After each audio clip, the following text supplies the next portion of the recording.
It's a hard life and makes us old men even before time.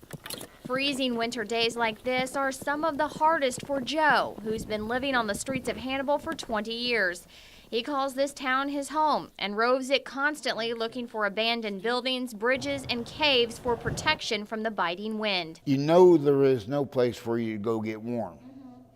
So you have to prepare yourself long ahead of time. A Hannibal Police Department, they don't like you building fires. They got to keep warm. What we want to do, run around, pick up dead bodies? Dumpsters serve as his refrigerators most days, but it's meals like this at area food kitchens that give him a chance to come in out of the cold to thaw out his freezing fingers.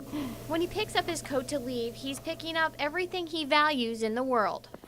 Joe has to keep moving to keep warm and knows the end result if he doesn't.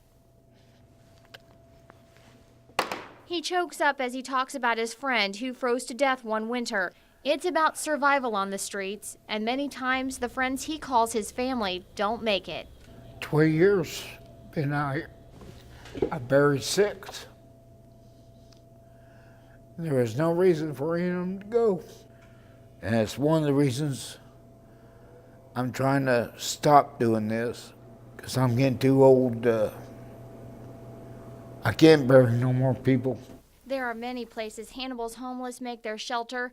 One of the most common is here, along the Mississippi River near the old amphitheater. It seems we just missed some homeless people who built this fire to keep warm the night before. Others take shelter in the old water plant nearby. In another building, Joe recalls a week in which 8 or more people lined up their sleeping bags and blankets and slept on this dirt floor. In another nearby stone building, there's evidence of a homeless person living here right now. This tarp would actually be used to spread out on the ground in order to keep the muddy earth from seeping into sleeping bags. Joe says one summer, 40 people called this area home, many of which were transient people who hitchhiked or hopped trains to get here. But Joe says others are just people from around here who are down on their luck and hit the bottom before coming back. They're not all drunks, bums, whatever. I know right now 50 people in this town that originally was homeless that are now good, productive citizens.